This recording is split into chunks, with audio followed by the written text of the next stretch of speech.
Hello and welcome to the Data Engineering Podcast, the show about modern data management. When you're ready to build your next pipeline or want to test out the projects you hear about on the show, you'll need somewhere to deploy it, so check out our friends over at Linode. With 200 gigabit private networking, scalable shared block storage, and a 40 gigabit public network, you've got everything you need to run a fast, reliable, and bulletproof data platform. If you need global distribution, they've got that covered too, with worldwide data centers, including new ones in Toronto and Mumbai. And for your machine learning workloads, they just announced dedicated CPU instances, and they've got GPU instances as well. Go to dataengineeringpodcast.com/Linode, that's Linode today to get a $20 credit and launch a new server in under a minute. And don't forget to thank them for their continued support of this show. And you listen to this show to learn and stay up to date with what's happening in databases, streaming platforms, big data, and everything else you need to know about modern data management. For even more opportunities to meet, listen, and learn from your peers, you don't want to miss out on this year's conference season. We have partnered with organizations such as O'Reilly Media, Corinium Global Intelligence, ODSC, and Data Council. Upcoming events include the Software Architecture Conference, the Strata Data Conference, and PyCon US. Go to dataengineeringpodcast.com/conferences to learn more about these and other events, and to take advantage of our partner discounts to save money when you register today. Your host is Tobias Macy, and today I'm interviewing Tom Plagge and Greg Mundy about BrightHive, a platform for building data trusts. So, Tom, can you start by introducing yourself? Sure. Hi, my name is Tom Plagge. I came to BrightHive around about the time it formed, actually. Myself and the CEO, Matt Gee, had been working together at the University of Chicago and then had been doing some consulting work. And so as we were creating BrightHive, I was working for another data science startup and was convinced by Matt and by the vision that he put forward to come over and lead the product and engineering team here. And Greg, how about yourself? Sure. Hi, I'm Greg Mundy. I come to BrightHive after previously working as a government contractor for a local company here in West Virginia for a few years. Most of the work that I'd done was actually focused in data management. So I got involved with BrightHive mainly from some of the work that they did out of the Workforce Data Initiative in Chicago. So it was really nice to come to a company that I could leverage a lot of the experience that I had for data management, building data pipelines, data systems in a very, very interesting company. And Tom, do you remember how you first got involved in the area of data management? Sure. So I came to Chicago, where I currently live, in about 2009, and I was actually a postdoc in astrophysics.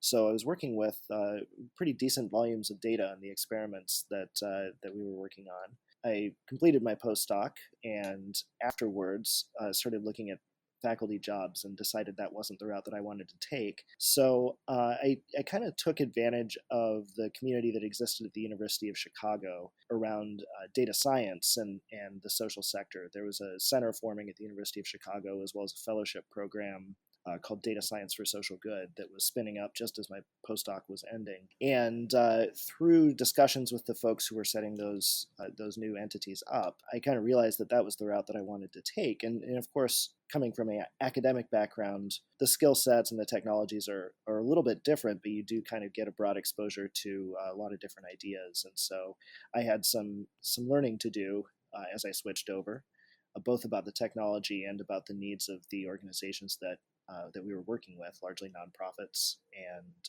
government agencies. But that's kind of how I got started. We started trying to do pure data science, machine learning work, and from there realized that a lot of these social sector agencies actually had needs in data management and data engineering just as much as they did analytics, if not more so. And so I started learning about the field and building my expertise there. And Greg, do you remember how you first got involved in the area of data management? Yeah, I think I like to say I came into the field somewhat by accident. In grad school, I spent a lot of time doing, data mining at the time. So a lot of knowledge engineering, machine learning. Then when I got into industry, I actually spent some time as faculty for a few years. And then I got into a company where we were doing a lot of work with data from NASA and NOAA. Then eventually I shifted in that same company over to a project that was doing large-scale data archival for NOAA scientific data sets. So after spending a few years in that sector and really developing a lot of the skills of managing these large scale data systems, being able to actually extract useful data from these systems in a timely fashion, it dawned on me after a while that the social good of being able to take these large volumes of data and actually find ways of doing something that benefits society with it, that's really the thing that got me even more interested in the field. So when the opportunity to do work um, through data science for social good with the Workforce Data Initiative came along as a voluntary thing, I jumped on board because it was more of using the skills that I developed from working on NASA and NOAA data to actually do more in the social sector. And so at the opening, I mentioned that BrightHive is a platform for building data trusts. And before we get too much into BrightHive specifically, I'm wondering if you can give a bit of a description about what a data trust is and some of the reasons that an organization might want to build one. Sure.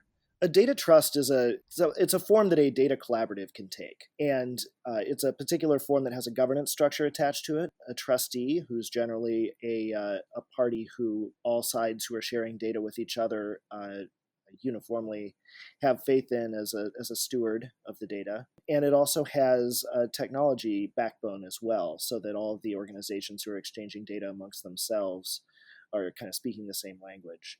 And it's important to note that a data trust is really appropriate for multi-party data sharing. It's not really for internal collaboration within an enterprise. I think that problem has largely been addressed by other actors in the industry.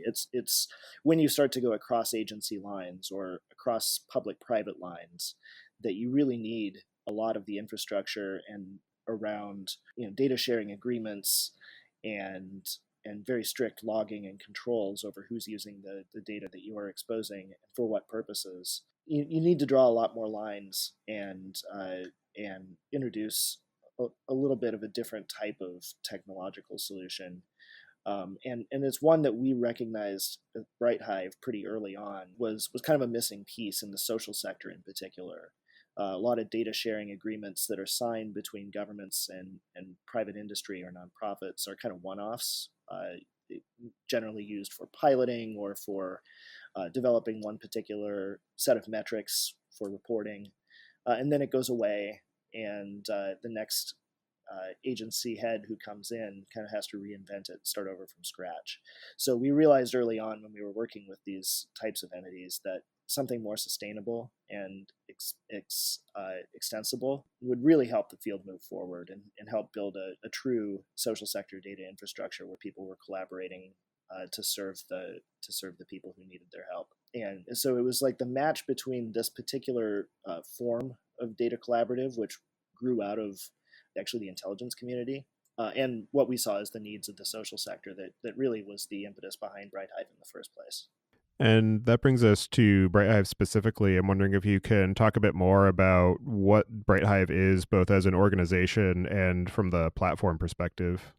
As an organization, we are a public benefit corporation. We started out as a consultancy called Impact Lab, and that in turn formed out of the Data Science for Social Good Fellowship that was hosted at the University of Chicago. That fellowship was designed to put largely grad students in computer science and engineering and hard sciences and the social sciences to work on machine learning problems that were facing governments and nonprofits. And certain types of problems are amenable to a 3-month fellowship program. Many are not. So as the fellowship grew and expanded to a second and third year, we saw the need to take the kinds of problems that weren't amenable to that sort of drop in, drop out type structure and put a little bit more sustained effort into them. So we created the consultancy, and Matt Gee and myself, and as well as Andrew Means, were the principals. And then the three of us spent about a year fleshing out what we saw as the needs of the sector, and then moved from a consultancy to a product company That was when we created BrightHive and absorbed our old consultancy into it. And so it's always been, deep in our DNA is the idea of building data infrastructure with a social purpose, right? That's how we got into this. That's how the three of us started working together. It's right there in our company charter. Is data collaboration is good overall, and more people should do it. But we're particularly interested in solving the problems which address the needs of, let's say, low-income individuals who are trying to get education and jobs. We've worked on problems related to homelessness and other, I'd say, broadly conceived social mission aligned work, and we will definitely continue to do so. That's really who we are. And you mentioned that a data trust is a specific instance of what you categorize more broadly as a data collaborative. I'm wondering if you can just talk a bit more about some of the other forms that might take. Yeah, I would say, if you're thinking about multi-party data collaboratives, a lot of times the form that takes, and Western Pennsylvania is a great example of this, is one particular agency or oftentimes academic group setting up a giant data warehouse and negotiating bilateral data sharing agreements with all the parties who agree to pool their data. And then they host this single data warehouse. They control access to it. And that's actually a really good model if you can get everybody to agree to it. And if there's sustaining funding available and all sorts of other, many things can go wrong, but certainly it's worked quite well in Western Pennsylvania. I would say the thing that makes a data trust a bit different is even though there is a trustee and a centralized governance function within a data trust, it's really intended to be multilateral rather than a set of bilateral agreements. The idea is that you have N members of your data trust, let's say a Department of Higher Education, a workforce board, maybe some large employers. Each of them exposes to the others the metadata about the data sets that they're willing to share. Each of them can ask for or publish particular data sets to other members, not necessarily all other members. And the members together can decide on metrics and calculations that can be performed on their administrative data to produce, let's say, aggregate metrics or anonymized data sets for use by analysts, which truly do pool their data, deduplicate, create new entities, and produce a data product that's really owned by the trust collectively. So that's the distinction that we draw. We don't really have a centralized warehousing structure. We really more have peer-to-peer API-based data sharing and a set of microservices that control access to it and log and manage all of the compliance requirements, which can sometimes be quite extensive. So I think that's what makes it different than a data collaborative of the sort that, let's say, here in Chicago exists around the data from the Chicago public school system. That's managed by Chapin Hall, and they are in charge of it, and everybody works through them. Our goal is not to make that obsolete, but to allow for situations where there isn't an entity that can serve that role to still have a way that they can practically work together using data. And one of the things that you mentioned there that I'm interested in digging more into is this idea of the ownership of the derivative data sets or aggregate information about the different entities contained within the data owned by the different members of the trust, and some of the complications that arise in terms of where the intellectual property would lie as far as any algorithms or derivative data products that come out of the information that's available in this trust. Yeah, let me break that into two parts. First, the algorithms. Because of the space that we're operating in, we take a pretty opinionated stance that, especially if public sector is involved, the algorithms themselves that are being used to create, let's say, metrics or scores or any sort of other derivative data products, even if the underlying data for privacy or intellectual property reasons is kept under lock and key, that the algorithms themselves ought to really be made public if at all possible. So our stance on this is, publish your code basically. But that's not going to work in every circumstance. There's obviously exceptions to every rule, but it's our conviction that that's kind of the right path forward for social sector organizations, for philanthropy, and for public organizations. But in terms of the data itself, I think you raise probably the single most important point. And in a sense, the purpose of the data trust is to create and have every party sign a data trust agreement, which strictly lays those conditions out, and also sets up a structure where each of the organizations sends in a representative and talks through things like, oh, we'd like to create this new combined data set, or we'd like to publish this particular metric. It requires data from you, and you. Let's all work together and figure out how to do it. And then the data product is then owned by the trust, and with the trustee as the custodian of it. And it's a structure that I think is not, at least at this point, one that runs on autopilot. So BrightHive, in addition to having a product and engineering team, has a pretty strong services component that helps organizations think this all through, work through the data trust agreement and the legalities, compliance aspects, to get to the point where they're able to make those decisions collectively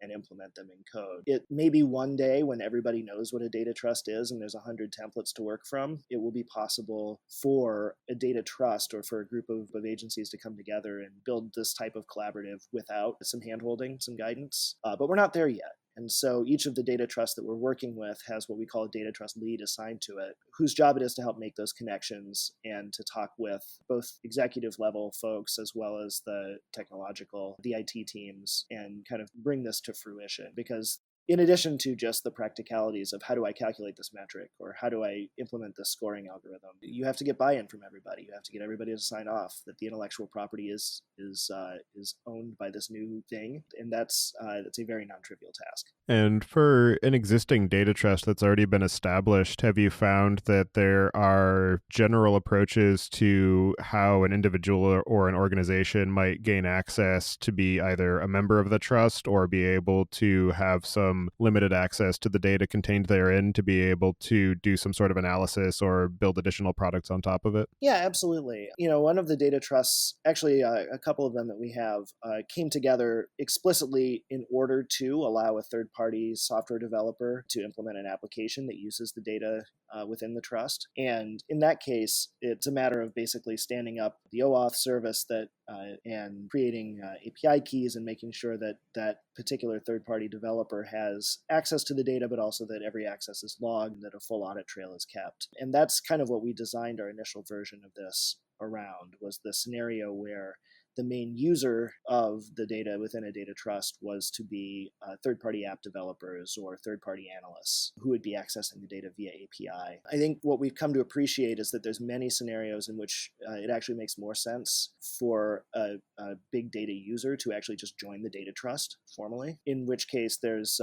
actually the way that the governance structure is set up within the data trust agreement. There's pretty well thought through and explicit rules for how one becomes a part of the trust and how one's membership is approved. Now, if you're a member, that's great. It makes it easier because you are able to participate in the governance and the decision-making process around what data becomes available and how you can use it. But certainly we'll continue to build around this notion of third-party access as well. And as long as you have RESTful APIs stood up and a good authentication and authorization system behind it, I think there's a lot of existing technology that can be brought to bear on solving the particular problem of access control. So going more into the technical aspects of BrightHive, I'm wondering if you can talk through the existing architecture of how you manage the overall storage and access and governance of these data trusts and some of the ways that evolution has evolved as you've had different use cases put forth and worked with different organizations to be able to you're meeting all of their needs while being able to have a maintainable and sustainable architecture that you can build from. So at the very core, we took the tech very early on to use the microservices architecture style as the way of evolving our software, of creating and evolving our software. The reason for that was very early on, we realized, we want to use services like AWS. We want to be able to use services like Google Cloud. But we also recognized that there was a lot of cases that users would come to us and they would say, well, okay, it's great that your infrastructure runs on these cloud providers, but we also want to have this software running on our infrastructure in-house. That way we have more control over it. So by leveraging the microservices architecture style, using Docker containers exclusively to build most of our infrastructure, we've created a platform that scales very well, but also supports those needs of being able to run in different kinds of environments. For the typical data trusts that we've developed, the ones that we are actively managing ourselves, most of those data trusts currently reside on Amazon Web Services. We use a lot of industry standard tools such as Terraform for establishing the networking and the basic infrastructure needed to run the data trust. To manage these containers that I mentioned that make up the various components of the data trust, we use services like Kubernetes to do the container orchestration, management, etc.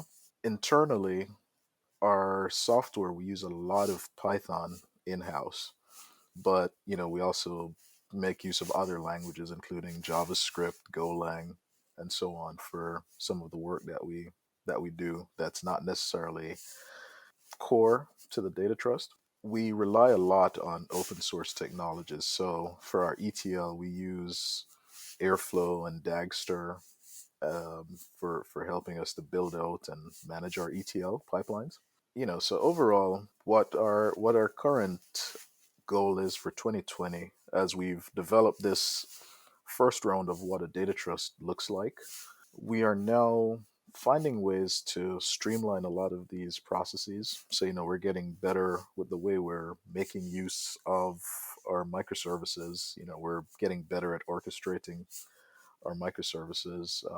We're also looking at ways of scaling this a little bit more effectively, like making it a more hands-off type of a data trust, where we can actually dynamically spin up a data trust on demand for an individual user who doesn't necessarily want a large data trust that has a lot of elements to it. They might be in an exploratory stage where they're just trying to get their feet wet with a data trust.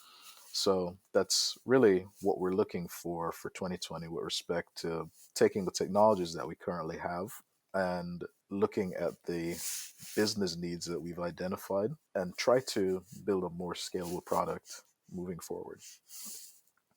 So let me give you just one example of what makes the microservice architecture so attractive for the particular types of problems that we're trying to solve. One of our data trusts is specifically set up amongst, actually many of them are generally addressing the problem of talent pipeline management or education to work. And in that scenario, it's often the case that individuals who are trying to decide between different opportunities for higher education, whether it's vocational ed or a 2-year college degree or a 4-year college degree, they're in a scenario where they have a lot of alternatives available to them, but no data that's helping them make the decision about which might have the best return on investment for their particular scenario. And return on investment data is something that we've been deeply involved in the thinking around for quite some time. Greg mentioned the Workforce Data Initiative that was one of the early efforts that led to the creation of BrightHive in the first place. And as well, there's certain regulatory reasons why ROI data is becoming more and more important and relevant to education and workforce organizations. So the issue is, though, that if you actually want to calculate ROI, you need access to individual level wage records in most cases. You need to know how much graduates in a particular program are earning, whether they're working in the field that they've been trained in. And that sort of data is, as you might imagine, extremely sensitive.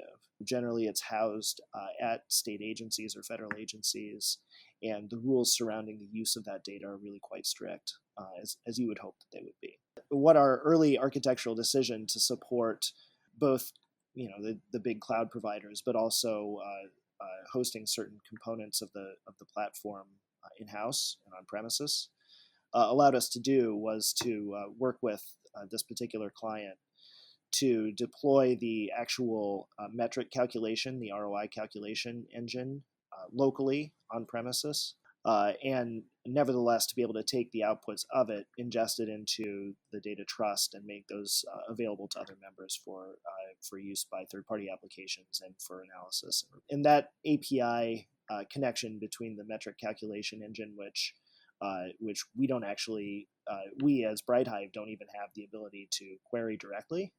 We can't find out how much you earned last year. Which again, it's good. We shouldn't be able to.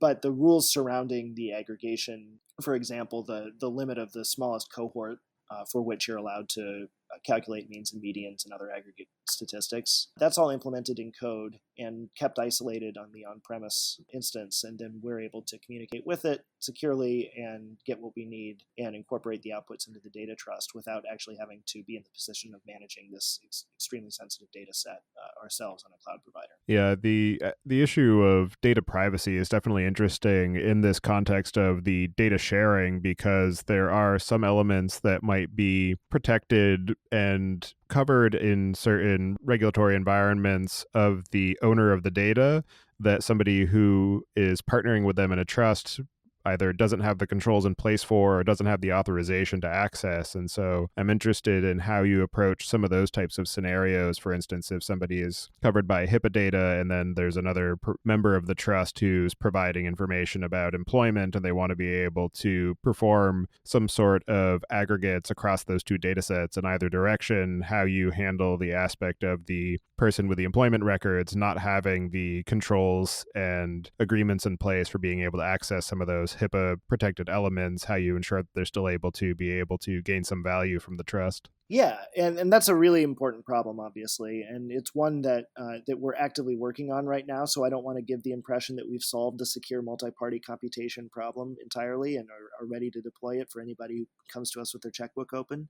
So just full transparency here. This is a set of features that we're actively working on, and we think we have a conceptual solution to. Apart from the scenario where there is a trusted entity, a trustee who does have the ability to access both data sets, in which case the problem is much more straightforward. To handle the situation where there are two data sets that need to be combined to produce some metric, but there's no organization with the authorization or the trust relationships to access both, you either need some of the speculative or actively under research secure multi-party computation technologies, or you need to create a jointly governed entity like a data trust, which can execute a pipeline, or as we call it internally, a DAG, and be able to take encrypted copies of both data sets, decrypt them using keys to which neither party has access, perform the calculation, destroy the data, return the results.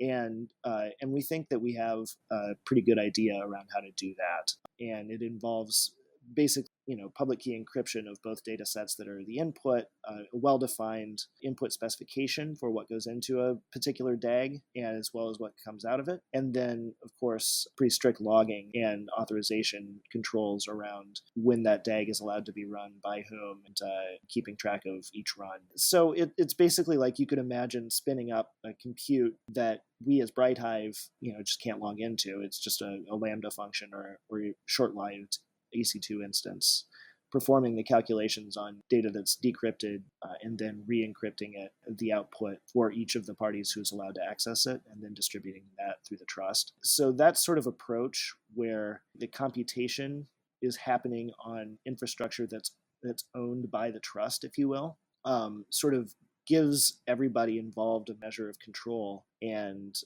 allows not just the access to the data to be logged, but the access for what purpose to be logged. Like, the data was accessed, but this particular routine was run on it that you can look at, like the code is available, and then the data is destroyed afterwards and the outputs are exposed, I think is the kind of scenario that you could imagine working in an environment where everybody trusts each other, sort of, but has really strict compliance requirements that they have to live within, and really strict, relationships and consent agreements with the people whose data is actually being affected, that they are worried about from a number of different obvious perspectives, public relations and privacy breaches and everything else. Like we have to reassure everybody involved that they have a high degree of control over what's happening, and that all the I's are dotted and all the T's are crossed in terms of compliance, and that everything is obviously encrypted and handled appropriately according with best practices. And we think a trust is a good environment in which to meet all those requirements. And then, somewhat tangential to the idea of privacy and some of the issues of regulation around that, is the idea of ethical uses of the data, which is something that is very subjective and hard to define specifically using technical guards. And I know that you have some approaches in the legal frameworks that you put forth as to how to identify some of the guidelines of how to make sure that you're using ethical practices in these data analyses. And another element of that is issues pertaining to bias that exists both in the source data and the algorithms that are used to process it. And I'm wondering what your involvement is with the members of the trust to help them identify ethical best practices and ensure that the ways that they're using the data and processing it and trying to counteract bias in the source sets is up to the sort of current industry best practices, and any issues or advice that you have along those lines. Yeah, this is so important. And it's really, again, like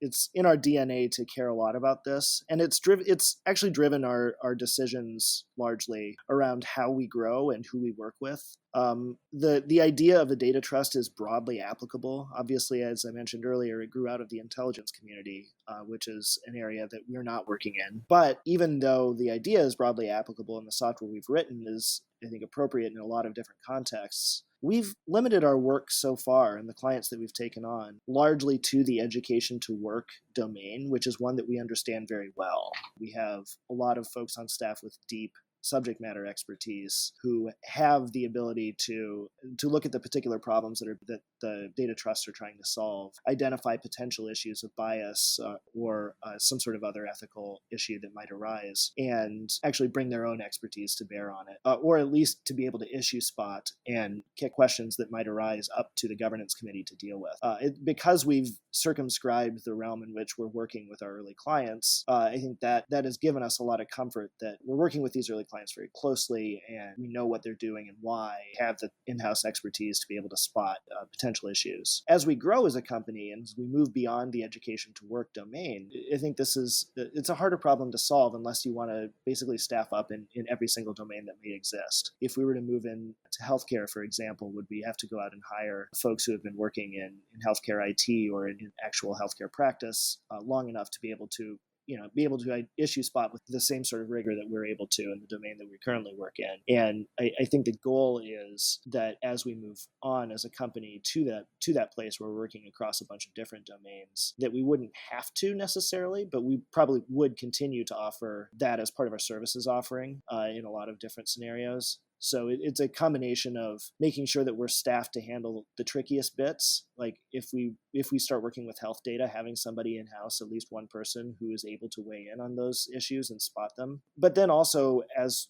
we're building out the software, to be able to use tools like Macy, AWS Macy, and others to bring some machine learning to bear on this as well, to be able to at least flag potential issues like, oh, it looks like this is a gender field. Are you accounting for the fact that gender can change for some individuals, or that this shouldn't be stored as a binary, or, oh, hey, it looks like this is a social security number. Are you sure you want to publish this? Things like that can be flagged in an automated way. I don't think it's sufficient to just rely on automated flagging, which is part of why a governance structure exists in a data trust. You would hope that the decision to publish a particular data resource, if it's being reviewed by multiple parties who are contributing data to it, that review process would highlight a lot of these issues. But given that the data trust idea is new to a lot of folks and the governance structures that we're setting up are still new, we do feel like it's incumbent upon us as a vendor to keep our own human eyes on a lot of what's happening, so that while we're in the process of automating some of these ethical controls,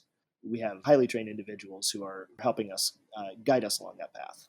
Yeah, and I also say too that we have security consultants that are external to our company that we do work a lot with. So oftentimes, especially on the technical, and as we're making certain technical decisions, certain architectural decisions, we do consult with our security team to make sure that these decisions are in line with the best interest of protecting the data of the users that we're entrusted with. And then another element of the concept of the data trust is that the organizations that are coming into the trust and sharing their data obviously need to have some sort of technical capacity for being able to maintain their end of the system as far as storing the source data sets, securing it in their own means, updating them according to whatever frequency they need to make sure that the data is fresh and that it's valuable to every member of the trust. And I'm wondering what you have seen as far as some of the common needs on their end as far as being able to participate in the trust, or any challenges that they have as far as fulfilling the technical aspects of being able to be a member and ensure that they have sufficient uptime and availability and accuracy in their source data.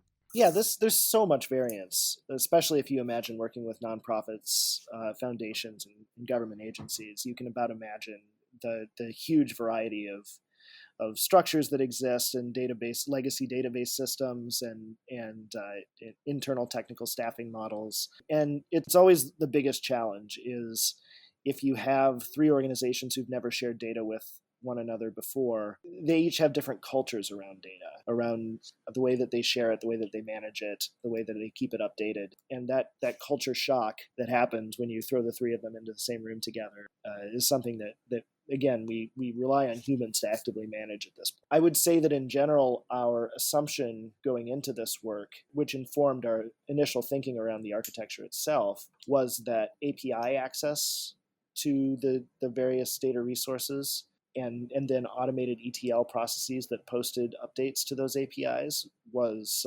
something that would work for not every data trust member, but a large subset of them. And as we've gotten into it, I think we've come to appreciate that there's actually another class of actors for whom that just is a mismatch between the way that they work with data and the way that they both report it and use it internally. They'd much rather start from the place of generating a report, uploading an Excel spreadsheet, dealing with flat files, rather than RESTful APIs. And so we are adding capabilities to our platform that support those kind of users as well, because as you mentioned, the technical capacity issue is one that prevents a lot of data collaboratives from forming or from being sustainable in the first place. And you kind of have to meet the various members where they are. You can't necessarily create data management and data engineering culture from scratch where none exists just for the sake of a single collaborative project. You really have to build tooling that is appropriate for the audience that needs to use it. Greg, do you have anything to add to that? No, I think you covered it really well. Absolutely, as you said, there's a lot of variance, and we've actually just as an organization, we've spent a lot of time for some of our earlier data trusts actually helping them to understand the data that they have in terms of what the value is, and also being able to help them to building processes to actually help them to extract data into the data trust. So that's been a really big part of some of the really close work that we've been doing with a lot of these agencies lately. Yeah, we've had customers come to us and say that the process of creating a data trust and the process of working with BrightHive has actually caused them to take a step back and think more broadly about the culture of data sharing and data management across their various agencies, and actually try to make a deeper change in the way that they're operating, even if it's not necessary just for the sake of the data trust. They feel like they've been able to appreciate all the different approaches that exist out there, and with that broader view, revisit the way that they're handling data internally, and that's really cool. In order to scale this company, we won't be able to work with every single customer at the level that we are with our early ones, but it's really rewarding to see those early customers be able to make those connections and build on what we're doing in a way that just sort of spans all the work that they do, whether it's collaborative or not. So true. I'll say one time, looking back at a particular customer that we have, seeing them go from this area where it was really difficult to get all the data sharing agreements in place, to get the players at the table to actually share data with us, And seeing that paradigm suddenly shift from, yeah, it's going to be difficult to get you this data, to, hey, can you add new data that we have into the data trust? That was huge for me. I was like, wow, they understood the value of the data trust and what it does for them. Another thing that I'm curious about is the life cycle of these trusts that you're working with and whether they are intended to be short lived and only exist for the duration of a particular project, or if it's something that are generally set up as more of a long term engagement where there is no set termination point. And as a corollary to that, I'm curious how you're approaching sustainability of BrightHive itself to ensure that for any of these data trusts that are designed to last in perpetuity, to ensure that you're there for the lifetime of that project as a support mechanism and to make sure that the data trust continues to be viable. To take the first question first, I think setting up the full governance structure and getting to the point where everybody can sign off on the data trust agreement is time consuming enough and creates enough new entities, if you will, and new relationships that I think it would probably be overkill for just a quick one-off pilot. I think if you were really just doing something that were strictly time boxed, you wanted to try a new approach to a particular problem or generate a particular data set for a researcher to look at, you'd probably just sign a one-off data sharing agreement and do the thing, and then that's that. The idea behind a data trust is that it is extensible and governable over the long run, and so sustainability is I think pretty fundamental to the model. The idea being that in a lot of these cases, agencies who are affecting the same population or philanthropies who are serving populations that are also receiving services from other related groups, they have a long-term need to be able to work together, and providing the venue for them to do so over the long run is kind of what we're here for, as opposed to something that's more limited in time and scope. But that does raise the issue of vendor lock-in and the sustainability of BrightHive as a young company, and that has driven a lot of our strategy around open sourcing. It's for us, it's a very tactical decision. I'm not a open source fundamentalist, if you will, but I am a believer that it really does have very important uses for businesses, especially young businesses, because it provides the comfort to the clients that if we were to disappear, or if a new competitor were to come along who is offering something that's better and more appropriate, well, they own the data, they have access to the core of the code, which would allow them to extract it, or even keep the services running. And therefore, it reduces the fear in their part that all of a sudden BrightHive disappears and their software is no longer supported. Like, there is an alternative model where they either internally or work with one of our partner organizations or some other vendor to make the transition with all the documented source code available to them. And that seems to have helped a lot. And in terms of the types of trusts that you've worked with and some of the outcomes of them, I'm curious what you have seen as being the most interesting or innovative or inspirational ways that you have seen the BrightHive platform used, as well as this broader concept of a data trust being leveraged. I can give one really good example of one of our data trusts. So the data trust that I'm going to talk about a little bit does a lot with workforce development. So, a lot of services that they offer to individuals who might be displaced employees.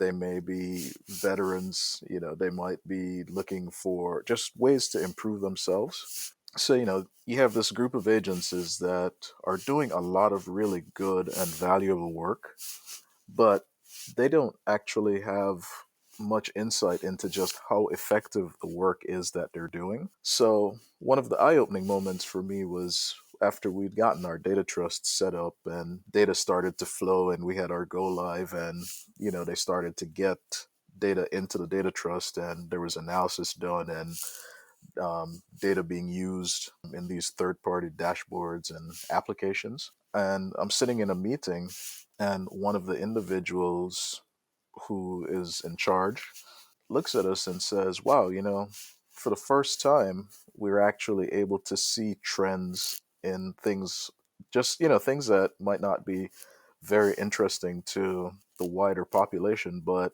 here we're seeing this trend where individuals are coming into our service centers between these 2 hours, or we're seeing more applications for services at 2 in the morning, for instance. So just, the mere fact that they're suddenly unlocking the power of their data to gain insight that they wouldn't have otherwise been able to gain, it made all the difference in the world for me, and it really was the thing that cemented the reason why I do what I do at BrightHive. Tom, do you have anything to add? I think one of the most fun things about working here is actually going to these governance meetings and seeing the folks who are contributing data to the trust and consuming data from it have these really generative moments of, oh hey, we have these data in the trust, we could do these thousand other things, and to see the wheels start turning, right? We've been doing this now with most of our customers for months, not years, but to see those light bulbs come on and to hear people talk about the ways that they want to be able to use this trust and the data that they're putting into it 3 years from now to do something totally transformative. The fact that people are approaching data collaborative with that sort of spirit of generating new ideas and generating innovation in the way that services are delivered, uh, it's a weird venue for it in some ways, right? Usually data should be supporting that kind of innovation, but not, you wouldn't necessarily always think it would be driving it. And yet, being able to actually look at outcomes, being able to look at the way that services are being delivered to individuals from a number of different directions seems to open people's eyes in a way and make them step back and think about the bigger picture, that it's really conducive to making new connections and coming up with new ideas. And so, I have some examples that I could refer to that have happened already. But what I'm really excited about is, as these trust relationships between the members of our data trust solidify, and as these new ideas keep coming up, I think we'll actually see some pretty meaningful transformations in the way that services are delivered to individuals who are just entering the job market for the first time.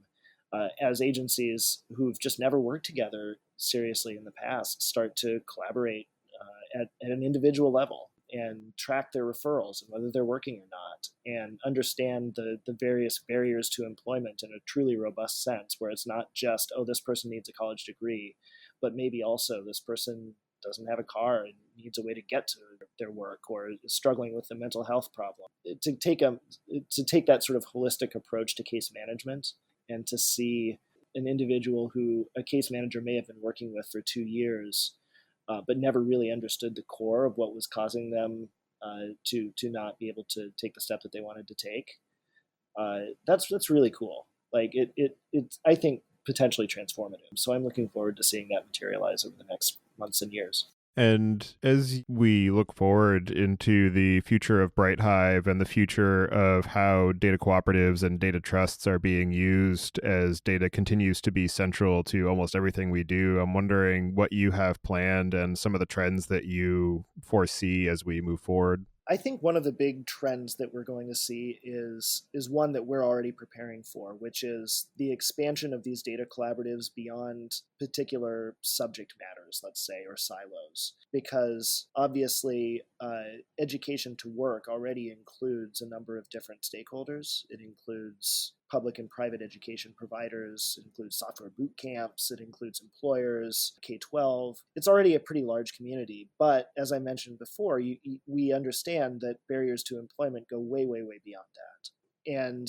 there's so much curiosity and openness to this notion of kind of whole person care, if you will, now that's emerged out of research and discussions over the past, I would say, decade or so. Seeing that come to fruition and seeing agencies and philanthropies who are working on seemingly disparate subject matters make connections between them and be able to make better decisions and drive people in better directions based on something that's happening in a place that's kind of in another silo or another part of the state government altogether, they just never thought about much before, is I think something that's going to happen. It's coming from the top down as well as the bottom, where folks who are working within these agencies are getting curious about it and pushing their bosses to take that next step.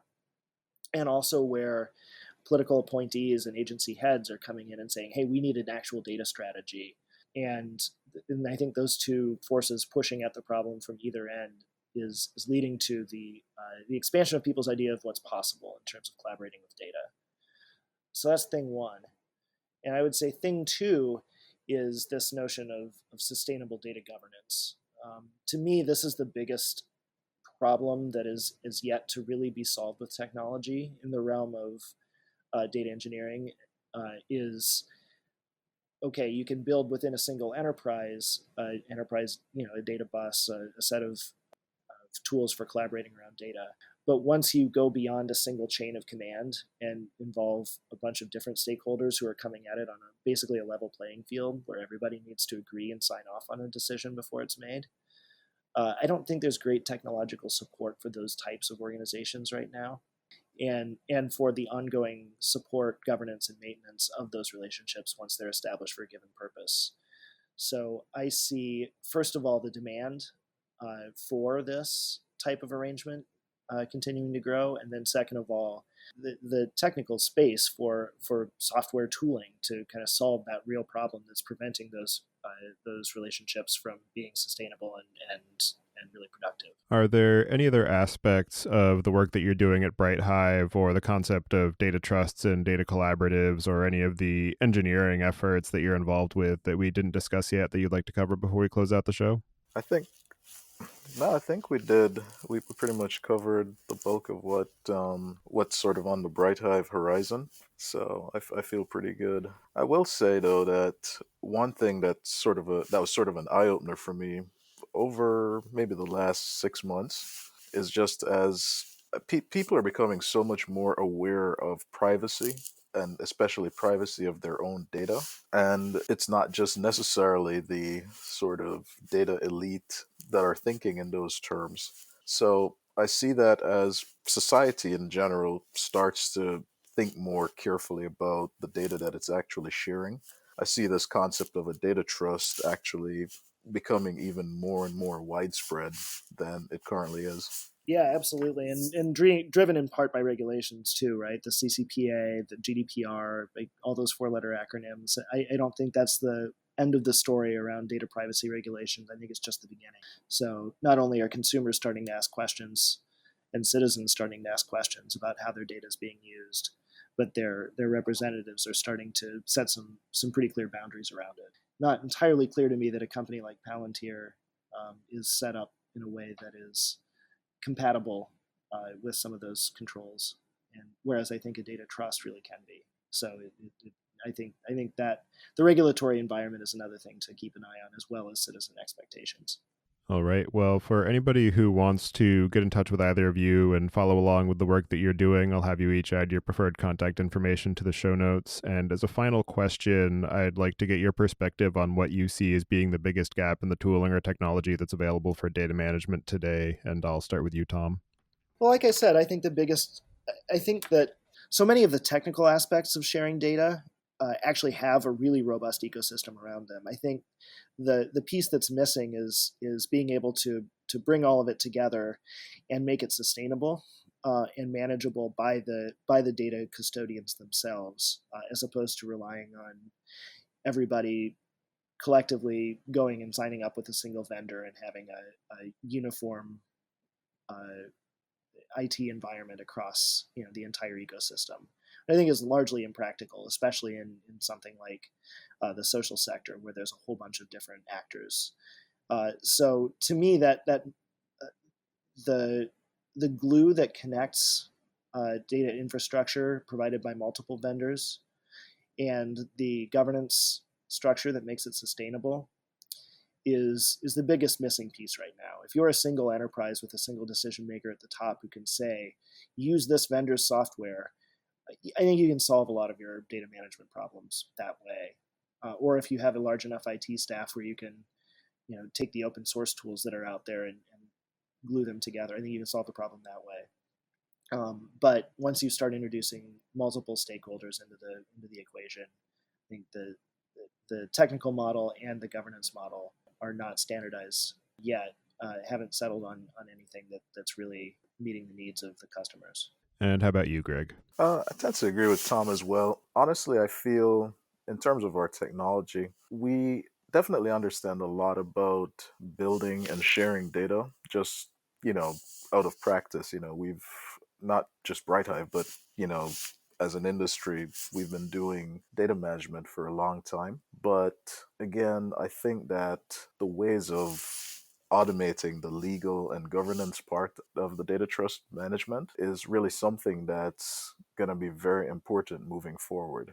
As we sort of look at things like blockchain and what it tries to bring to the fore, how do we take some of this knowledge of say things like smart contracts and apply them to things like data sharing agreements within a data trust. So I'm really excited to not only see how things like those smart contracts, etc., will help to shape our thinking, but I'm also excited to be leading a part of the work that we're actually thinking about this stuff as it applies not only to BrightHive, but also to just data sharing, data trusts in general. All right. Well, thank you both very much for taking the time today to join me and share the work that you're doing at BrightHive. It's definitely a very interesting area of the overall work being done with data management, and I'm excited to see some of the future work that you do and some of the outcomes of the data trusts that you're helping to build. So thank you both for all of your efforts, and I hope you enjoy the rest of your day. Thank you, Tobias. You too. Yep. Thanks for having us.